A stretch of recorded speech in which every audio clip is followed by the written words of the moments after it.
kapan kita menjadi daring.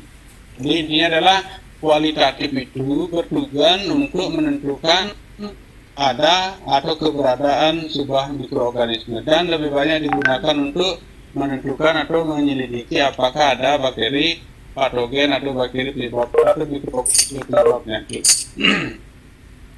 Nah, di lain pihak, mikroorganisme itu boleh ada di dalam bahan makanan. Jadi bukan berarti mikroorganisme itu tidak boleh ada, tapi mikroba boleh ada. Tetapi yang tidak boleh adalah satu, dia menyebabkan penyakit, atau dua, menyebabkan perubahan yang tidak kita harapkan.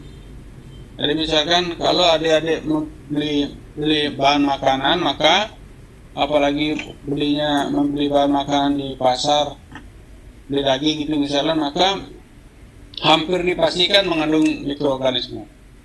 Hampir di keadaan di alam hampir dipastikan mengandung mikroorganisme. Jadi apakah dia boleh ada?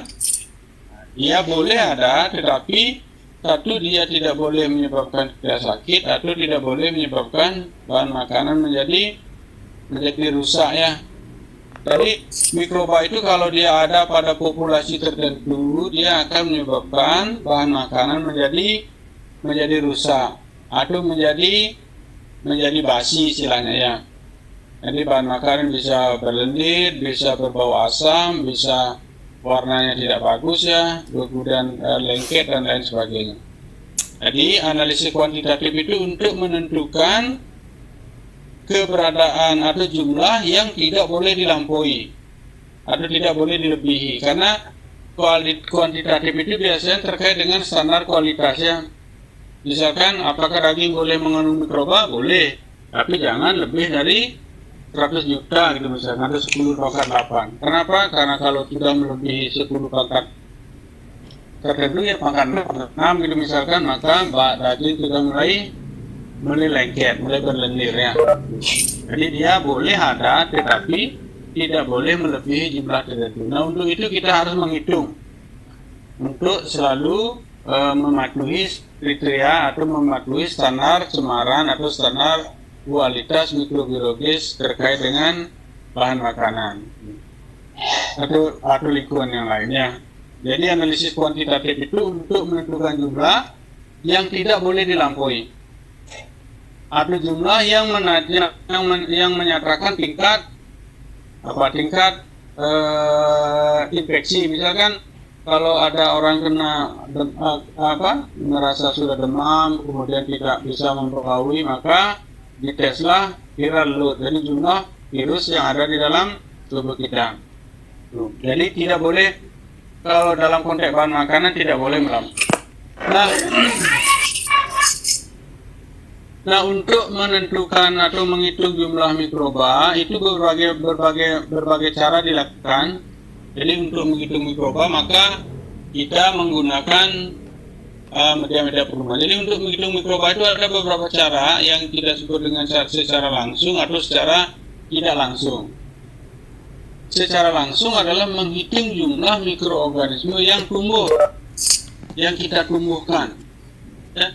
Jadi ada bahan atau air atau limbah itu misalkan kita tumbuhkan di dalam tumbuhan, maka kita hitung jumlah yang kita sebut dengan jumlah lempeng atau ALT, angka lempeng total. Jadi jumlah mikroorganisme yang bisa dihitung dan setelah ditumbuhkan di dalam media yang kita sebut dengan plate count.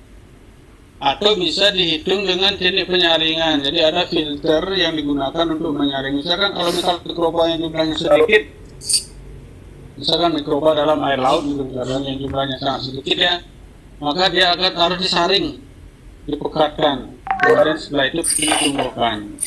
Kemudian penghitungan direct itu, ini sebenarnya yang most probable number ini dia lebih banyak ke indirect ya, karena kita hitung dari jumlah yang mungkin. Jadi jumlah ada tabel-tabelnya. Jadi kita tidak melihat langsung mikrobanya. Nah, yang paling sering digunakan adalah yang kita sebut dengan direct microscopic count. Jadi menghitung jumlah mikroba atau mikroorganisme secara langsung di bawah mikroskop. itu yang paling paling tepat untuk menentukan jumlah itu adalah direct count atau direct microscopic count. Jadi yang paling tepat untuk menghitung jumlah mikroba ada di dalam suatu bahan atau keadaan di alam adalah dengan melihat, menghitung populasi atau menghitung selnya ya di bawah mikroskop. Nah, kemudian ada juga dengan cara mengeringkan sel kemudian menghitung. Ini juga prone error itu maksudnya errornya tinggi karena mungkin kita tidak bisa mengestimasi kalau satu sel itu berapa gram beratnya. Jadi timbangannya belum ada timbangan yang dapat menimbang satu selnya atau satu spora gitu misalnya, maka sangat sulit sehingga dia bisa dipakai tetapi sulit dan memerlukan peralatan yang sangat sensitif ya. Jadi direct count yang paling banyak digunakan adalah plate count atau jumlah angka lempeng atau ALT ya, angka lempeng total, dan direct microscopic count. Nah, antara ALT dan direct microscopic count ini mempunyai perbedaan yang sangat mendasar. Jadi kalau plate count itu jumlah angka lempeng, artinya bahwa mikroba dihitung di atas media agar. Jadi adik-adik hitung jumlah mikroba di media agar, maka dia akan yang terhitung adalah yang bisa tumbuh atau yang mau tumbuh. Kalau dia tidak bisa tumbuh atau tidak mau tumbuh, maka tidak terhitung ya. Jadi dia cenderung menghasilkan angka hitungan yang lebih kecil dari keadaan yang sebenarnya. Kan banyak mikroba karena faktor lingkungan tidak mendukung, maka dia tidak bisa tumbuh dengan baik. Di sisi lain, kalau ada dihitung dengan menggunakan mikroskop, maka semua bentuk yang muncul yang bisa terlihat di bawah mikroskop itu terhitung sebagai mikroorganisme, bentuk sel. Jadi dia kelemahannya adalah tidak dapat membedakan antara mikroorganisme yang mati dan mikroorganisme yang hidup. Jadi jumlahnya melebihi dari keadaan yang sebenarnya. Jadi keadaan yang sebenarnya maksudnya kalau ada mikroba kemudian masuk ke dalam tubuh kita, maka kita menjadi sakit kalau patogennya. Kalau patogennya hidup, ya. Jadi kalau patogennya hidup. Jadi untuk tujuan diagnostik mungkin dia direct microscopic count itu sangat cepat dipergunakan, tetapi dia tidak mencerminkan keadaan sebenarnya karena dia kemungkinan tidak hidup atau dia sudah mati ya. Jadi microscopic count itu menghasilkan hitungan yang paling tepat ya, tetapi dia tidak bisa membedakan antara bakteri yang hidup dan bakteri yang mati, kecuali diberikan pewarnaan khusus ya dengan pilih khusus. Nah, kemudian indirect count itu termasuk MPN sebenarnya. Jadi indirect count itu misalkan kita menghitung mikroba dengan melihat kekeruhan atau turbidity. Jadi turbidity itu semakin keruh larutan atau semakin keruh suspensi, maka dia mengandung mikroba yang semakin banyak. Semakin tidak keruh dia semakin mengandung mikroba yang sedikit. Nah, kemudian dengan aktivitas metabolik tertentu. Jadi semakin aktif maka dia menghasilkan atau mengandung mikroba semakin banyak. Jadi semakin cepat makanan menjadi basi, artinya dia mengandung mikroba semakin banyak ya, karena aktivitas enzimatisnya. Jadi kalau ada dia punya lawar, kemudian dalam 1 jam sudah basi, maka dia mengandung jumlah mikroba atau aktivitas mikroorganisme yang semakin aktif ya, atau metabolik aktivitinya sangat aktif ya. Aktivitas metabolik itu berbanding lurus dengan jumlah sel. Jadi semakin banyak jumlah sel maka aktivitas activity semakin baik ya. Indirect count juga, dry weight juga bisa dipandang sebagai indirect count karena bisa dikeluarkan standar ya.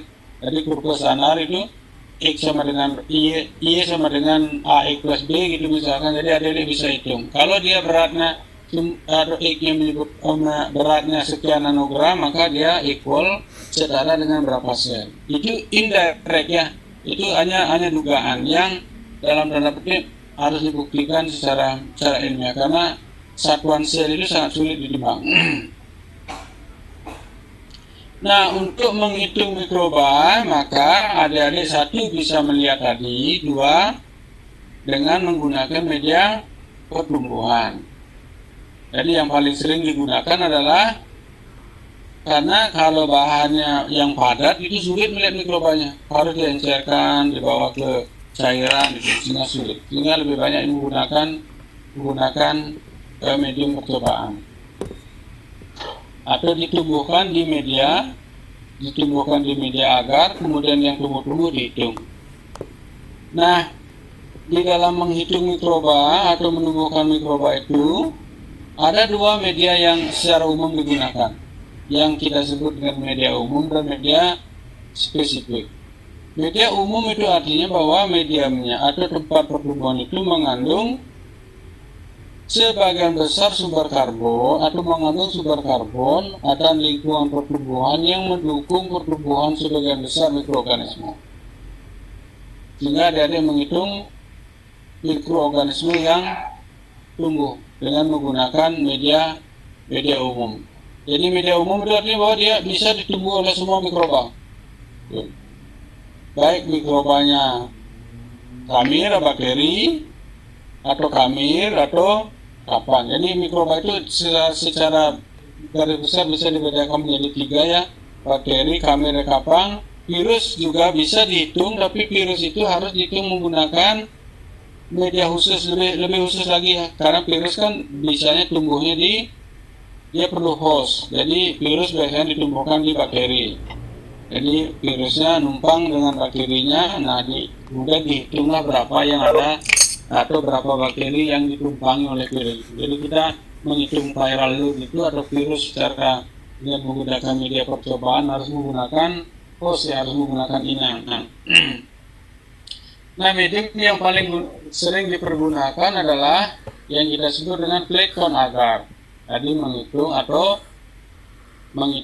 atau media yang bisa ditumbuh oleh semua mikroorganisme. PCA namanya.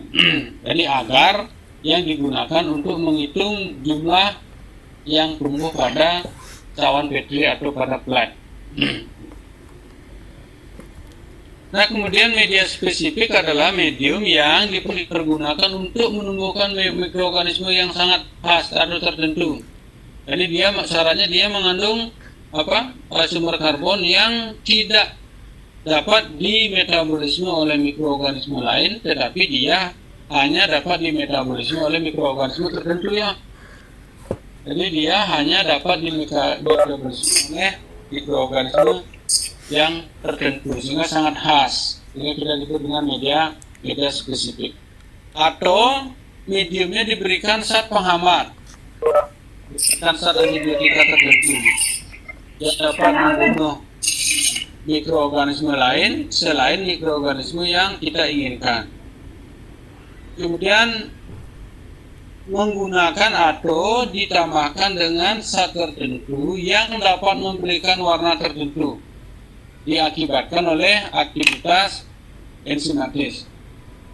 Jadi misalkan mikroba A mempunyai enzim tertentu yang dapat memecah substrat tertentu sehingga kalau substrat dipecah dia akan memberikan warna tertentu ya. Misalkan E. coli itu dan coliform yang lain atau bentuk-bentuk coli lain yang ada di saluran pencernaan rutin dia itu dapat dibedakan dengan menggunakan medium eosin methylene blue agar. Jadi EMBA. Jadi kalau dia E. coli maka dia akan tumbuh sebagai dan terlihat sebagai koloni yang berwarna hijau berpendar karena dia dapat memecah ethylene eosin methylene blue menjadi methylene blue. Jadi contohnya adalah seperti ini. Jadi ini contoh dua media yang spesifik dan media yang tidak spesifik. Jadi di sebelah kiri ini yang kita sebut dengan eosin methylene blue agar atau EMBA.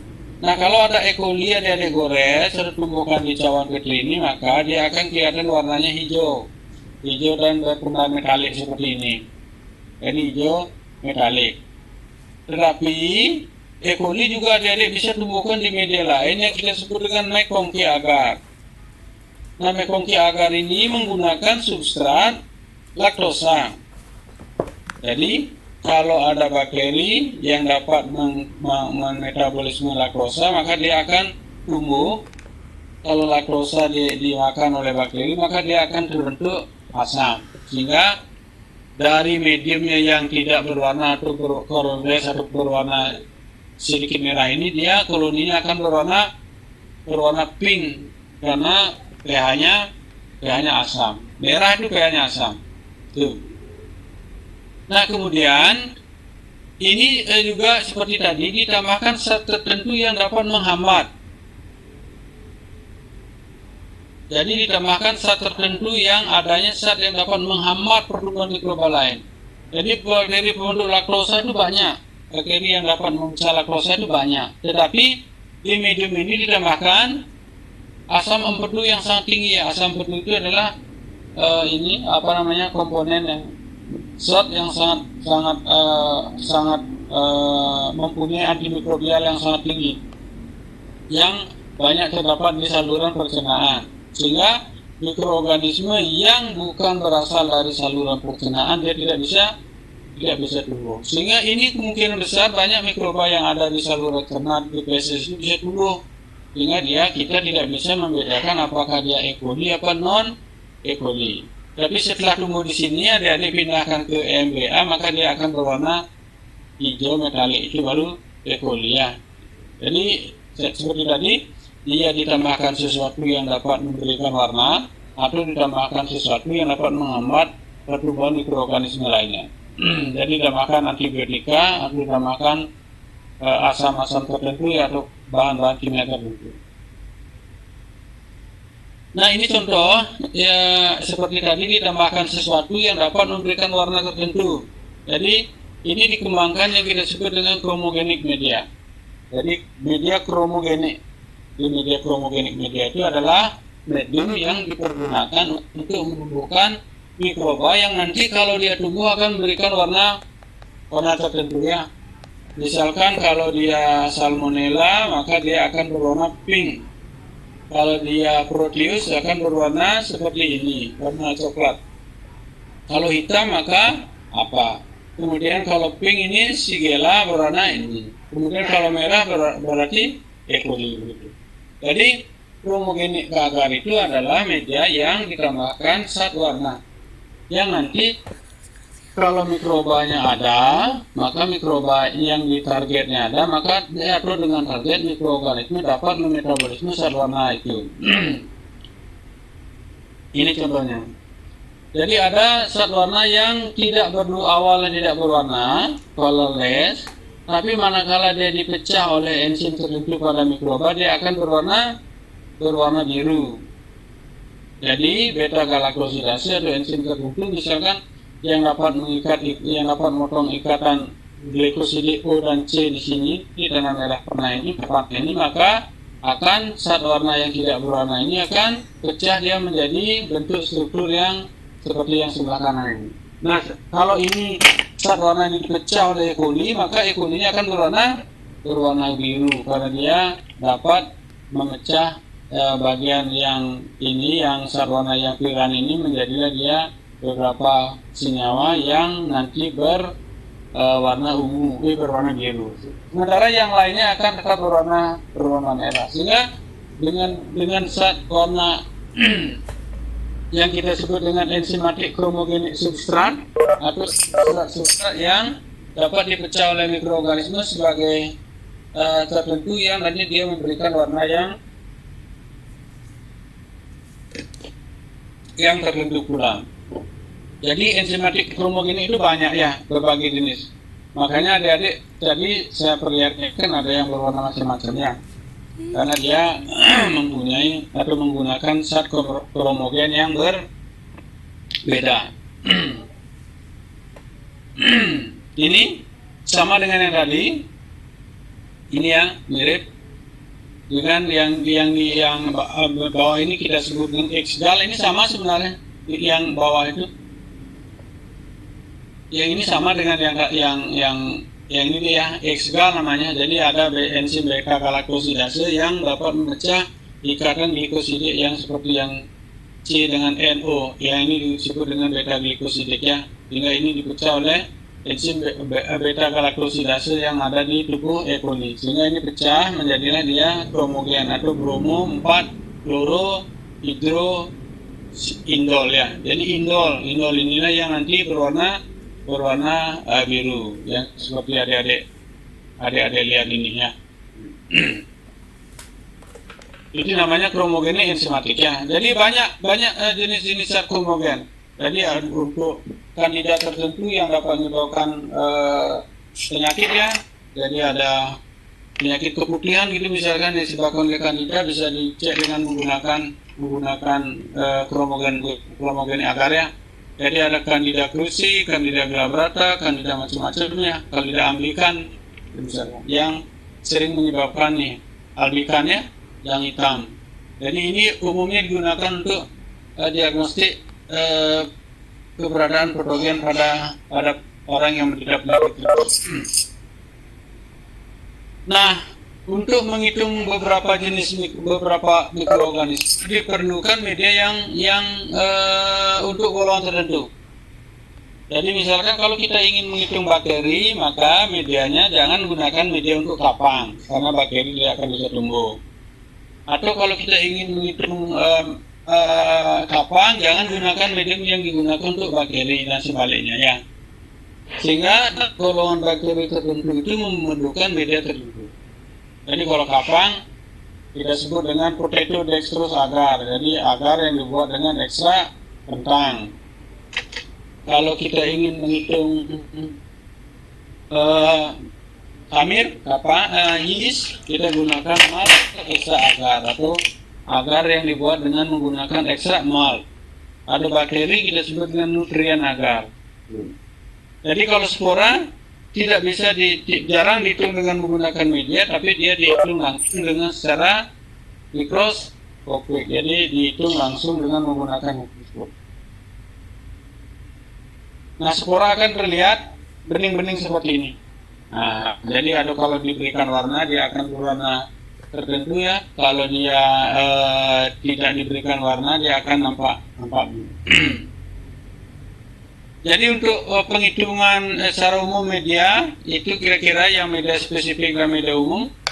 Nah sekarang penghitungan kuman. Tunggu sebentar ya.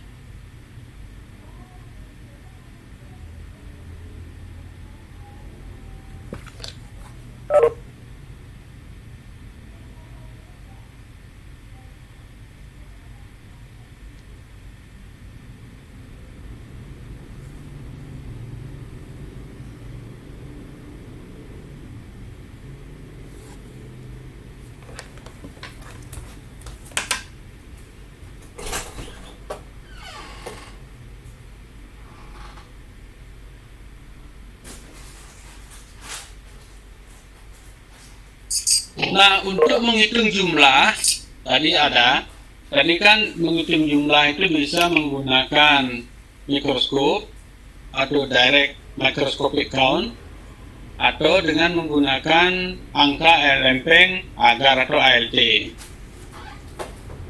Nah, di dalam menghitung jumlah itu ada beberapa konsensus yang harus dipatuhi, yang kita sebut dengan standar plate count atau menggunakan media plate count agar. Standar plate count itu adalah standar penghitungan jumlah angka lempeng totalnya ALT yang tumbuh mikroba yang tumbuh pada medium percobaan. Nah, konsensusnya adalah bahwa kalau menghitung mikroba, maka koloni yang dapat dihitung harus berjumlah antara 30 sampai 300. Jadi maksudnya adalah kalau adik-adik ingin melakukan penghitungan jumlah kuman, maka yang tumbuh di cawan Petri ini tidak boleh lebih dari 300 atau tidak boleh kurang dari 30. Jadi adik-adik bayangkan kalau dia lebih dari 300, dia akan nampak seperti yang sebelah kiri ini. Jadi sangat banyak dan saling menumpuk dan tidak ada atau sulit dihitung sehingga dia menyebabkan kesalahan. Kalau dia terlalu jarang seperti yang di kanan ini, dia jumlahnya lebih kecil dari 30, artinya bahwa sampelnya terlalu encer. Karena pengenceran itu kita gunakan pengenceran secara seri. Jadi 10 kali, 100 kali, 1000 kali, 10.000 dan seterusnya. Jadi kelipatan 10. Kalau terlalu encer berarti jumlahnya terlalu sedikit dan satu koloni saja dia mewakili, satu koloni saja kesalahannya dia mewakili atau dia menyebabkan kesalahan sebanyak 10% ya. Karena pengencerannya bertingkat 10. Jadi satu saja errornya, misalkan yang harusnya ada 10 ada dihitung 9, maka adik-adik sudah kehilangan atau kesalahan errornya adalah 10%. Tuh. Jadi yang pertama jumlahnya tidak boleh lebih dari 300 atau kurang dari 30. Kemudian satu koloni berasal dari satu sel. Koloni yang bergabung dihitung sebagai satu. Koloni yang bentuk rantai dihitung sebagai satu. Jadi satu pentol ini berasal dari satu sel. Satu pentol ini berasal dari satu sel. Karena sel itu tidak bisa dihitung. Yang dihitung adalah bentuk yang bulat-bulat seperti ini. Sehingga bentuk sel akan bisa dihitung setelah dia membentuk koloni. Karena sel ini tidak nampak. Jadi kalau setelah dia visible atau bisa dilihat, barulah dia bisa dihitung. Sel yang numpuk dihitung sebagai satu. Jadi kalau ada dilihat, makanya nanti menyebarnya orang menyebar kuman bakteri itu atau mikroorganisme itu harus merata seperti ini. Kalau dia saling menumpuk seperti ini, maka dia dihitung satu. Kalau yang lumer seperti ini atau membentuk rantai, maka dia dihitung satu. Padahal dia di bawahnya banyak ada gitu. Jadi padahal dia harusnya kalau dia disebar dia bisa banyak. Tapi karena kurang sempurna menyebarnya tidak seperti yang di tengah ini, tetapi dia saling menumpuk dan saling menumpuk itu dihitung satu. Jadi konsensusnya adalah dia mengandung antara 30 sampai 300, yang saling menumpuk dihitung satu, yang saling berbentuk panjang atau berbentuk rantai dihitung satu. Itu ada beberapa konsensus yang adik-adik harus ingat. Nah kemudian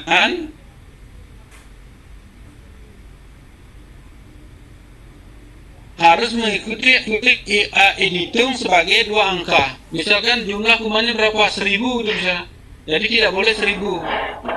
Ada dua angka, jadi ditulis 1,0 kali 10 pangkat 3. Jumlah kuman itu banyak. Minum Yakult yang mengandung 100 miliar atau minum Yakult yang mengandung 1 miliar, maka dia harus ditulis 1,0 kali 10 pangkat 9 ya.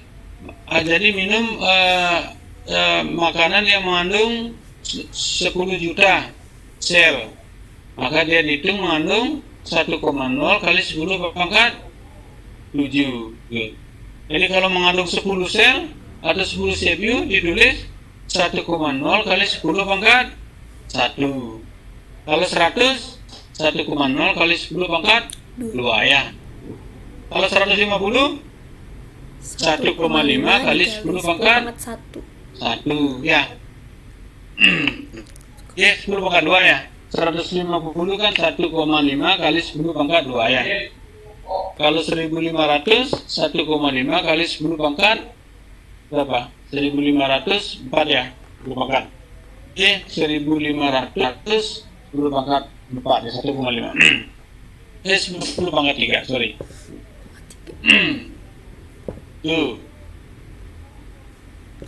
Nah, kemudian yang beberapa hal yang sangat penting dan kritis di dalam melakukan penghitungan mikroba adalah ini sampling dulu. Ini sampling. Jadi nih. Teknik sampling itu ada beberapa. Tadi dengan memperhatikan beberapa hal ya. Kalau sampelnya ikan pindang digerang seperti ini, maka adik-adik hancurkan, timbang. Kalau meja, maka adik-adik usap swabnya, bukan hancurkan. Bukan meja itu dihancurkan. Kalau gelas misalnya, gelas seperti ini, maka di swabnya diusap. Tangan juga di swab. Kalau daging, ditimbang, dihancurkan, ditimbang. Kalau biji-bijian, kedelai itu misalkan biji-biji yang sangat keras, maka dia dimilas. Jadi tentu metode sampling itu destruktif, itu artinya penghancuran. Bisa swab itu diusap, bisa cuci atau pembilasan. Kemudian dengan memperhatikan ketersediaan sampel dan yang lain-lainnya. Kalau sampelnya sangat mahal, jangan dihancurkan ya. Saya ingin melihat cemaran E. coli pada jam tangan yang dipakai, itu misalkan, dan mungkin jam tangannya dihancurkan kan, bisa dibilas atau diswab. Terus saya ingin melihat kuman bakteri yang ada di HP nggak mungkin dihancurkan ya, di swab saja. Atau melihat kuman bakteri yang ada di uang 100 ribuan ini misalnya kan, uangnya kan nggak mungkin dirobek, dihancurkan ya, dibilas ya. Misalkan yang mahal-mahal itu biasanya tidak destruktif ya, perhiasan, itu misalnya gelang, giwang, kacamata, gitu. Apalagi uang tidak pernah dihancurkan ya. Jadi dia diusap atau dicuci. Jadi kalau meja di swab, lantai di swab, tangan di swab. Nah kemudian setelah adik-adik lakukan sampling dengan teknik-teknik itu, maka dia lakukan yang kita sebut dengan pengenceran ini. Kenapa harus diencerkan? Karena jumlah kuman yang ada di sampel itu sangat banyak. Jadi misalkan di HP yang tiap hari dipegang-pegang itu kan kumannya banyak. Jadi kalau ditanam langsung maka akan penuh sound factory-nya. Ada daging yang dibeli di pasar itu mengandung mikroba yang sangat banyak, maka dia harus diencerkan karena tadi harus ditanam sehingga dia mengandung 30 sampai 300. Kalau dia terlalu banyak maka cawan factory penuh. Kalau dia terlalu sedikit maka dia akan nampak yang lebih kecil dari 30. Jadi tidak memenuhi konsensus penghitungan total mikroorganisme. Jadi yang langkah pertama adalah yang kita sebut dengan pengenceran. Nah, beberapa hal yang perlu diperhatikan dalam pengenceran adalah: satu, larutan yang digunakan untuk mengencerkan tidak boleh merusak atau tidak boleh menyebabkan mikroba menjadi terluka atau menjadi sakitnya. Di awalnya kan mikrobanya segar, yang ada di daging atau ada di sayur. Kemudian setelah diencerkan, ternyata larutan pengencernya mempunyai pH yang sangat rendah atau kadar garam atau tekanan suhu yang sangat tinggi, sehingga mikrobanya kan rusak ya, stres bahkan mati ya. Sehingga setelah ditanam, adik-adik mendapatkan hasil yang tidak sesuai dengan yang ada di sampel awalnya.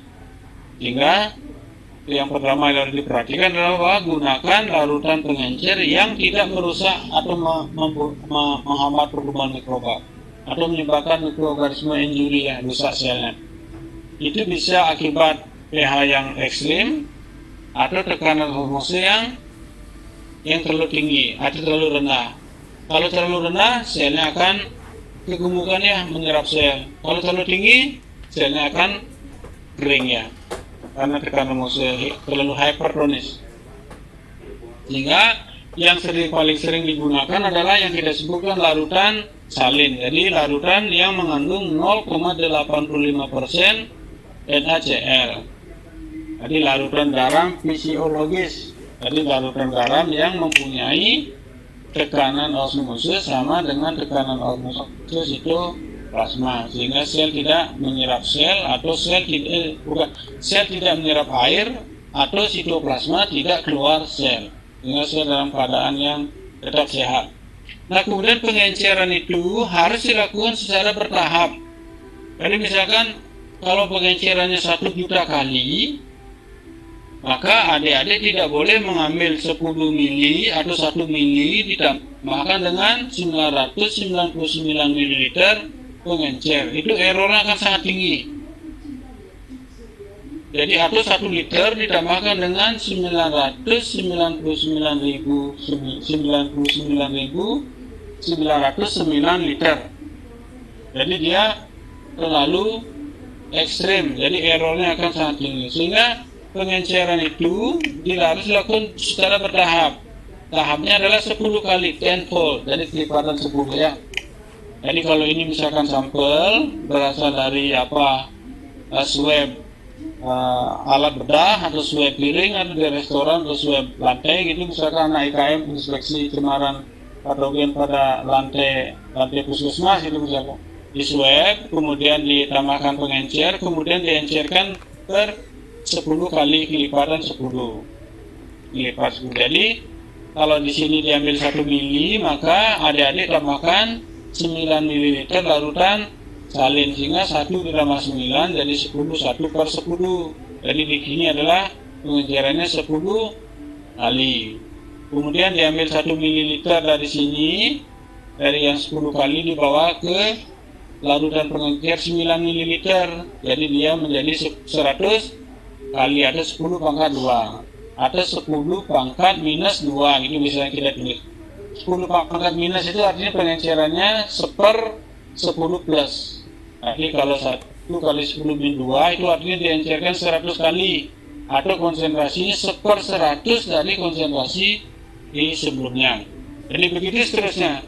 10 kali, 100 kali, 1000 kali, 10.000 kali, 100.000 kali, 1.000.000 kali. Jadi 10, sehingga dia errornya kecil ya, errornya kecil. Nah kemudian setelah adik-adik encerkan, baru adik-adik tanam atau pindahkan ke medium percobaannya atau ke media agar yang sesuai. Apakah mau melakukan pletkon agar atau menggunakan medium-medium yang lain. Nah kalau ini menggunakan media, ini jarang digunakan kalau kita menggunakan media deh. Karena ini kan kalau diencerkan medianya ini harus dalam keadaan yang melted agar yang dicairkan. Jadi kalau adik-adik bayangkan suhunya tinggi ya. Kalau agar masih dalam keadaan cair itu suhunya 45 sampai 55 derajat. Jadi mikrobanya sebagian besar mati ya. Jadi ini contoh saja sebenarnya kalau di agar maka dituang, kemudian mikrobanya akan tumbuh. Yang tumbuh itu lebih sedikit dari yang ada di sampel yang sebenarnya, karena ini medianya adanya cair atau agar yang dicairkan. Nah agar yang dicairkan suhunya tinggi ya. Nah itu pengenceran bertingkat atau pengenceran berseri. Nah kemudian setelah adik-adik encerkan, barulah adik-adik tanam. Nah di dalam menanam mikroba itu ada dua teknik yang ada dua cara yang sering digunakan. Yang pertama itu yang kita sebut dengan teknik tuang ya, pour, kedua dengan teknik spread atau teknik sebar. Yang tadi itu ini adalah teknik tuang. Jadi agar atau sampel ditambahkan dengan agar yang telah dicairkan ya ini. Jadi adik-adik yang sampel yang sudah diencerkan tadi itu masukkan ke dalam cawan PET yang steril, kemudian tambahkan media agar yang masih hangat ya. Ini agarnya yang dalam keadaan hangat tadi, kemudian digoyang-goyang, kemudian dibiarkan, maka mikroba akan tumbuh dalam waktu tertentu ya. Diinkubasi pada suhu tertentu. Nah, karena ini adalah sampel dituang dengan agar, maka mikrobanya akan tumbuh di tengah atau di bawah permukaan, atau ada juga sebagian yang di atas. Jadi mikrobanya bisa tumbuh di atas agar, bisa di tengah-tengah agar, bahkan bisa di dasar agar. Ini umumnya kelemahannya adalah karena dia menggunakan suhu yang agar yang panas, maka dia sebagian besar mikrobanya akan mati karena kena panas. Kemudian kelemahan yang lain adalah bahwa kalau dia tumbuh di bawah agar, maka kalau ada yang ingin mengambil atau mengisolasi akan sulit ya. Jadi kalau kita ingin mengambil mikroba, maka usahakan mikroba tumbuh di atas permukaan agarnya. Jadi tidak menggunakan teknik tuang, tetapi gunakan teknik sebar ya. Jadi bedanya adalah bahwa teknik sebar itu, teknik tuang itu sampel dituangi agar media. Kalau teknik sebar adalah agar diisi sampel. Agarnya sudah solid, jadi agarnya sudah beku, kemudian dia ditambahkan sampel, sehingga sampel itu ada atau mikroba yang akan dihitung ada di permukaan agarnya. Jadi setelah dituang dengan menggunakan alat ini gelas, biasanya batang gelas yang steril, kemudian digosok-gosokkan itu sehingga mikrobanya akan tumbuh di atas permukaan agar. Berarti sekali lagi, teknik sebar keuntungannya adalah satu, dia mikrobanya tidak banyak yang mati, kemudian gampang mengambil.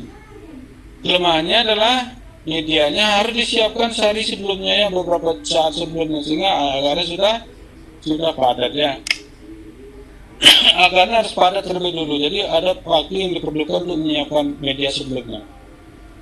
Kalau teknik tuang, keuntungannya cepat, bisa buat agar segera dituangkan. Kelemahannya adalah karena dia cair, agar cair maka dia suhunya tinggi sehingga mikrobanya kemungkinan akan mati.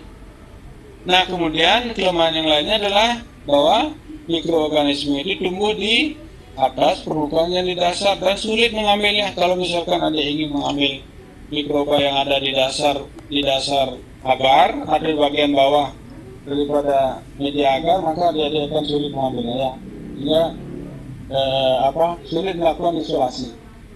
Jadi kalau nanti di dalam pelajaran mikrobiologi itu menghitung, menyebar atau mengencerkan, menyebar, menghitung, mengambil, melihat, itu sebenarnya. Kalau full course, kalau tidak pandemi, adik-adik dapat mengencerkan, praktek, menghitung, melihat ya, setelah mengencerkan, menanam, mau teknik sebar dari tuang, kemudian melihat pertumbuhannya, menghitung dan mengambil.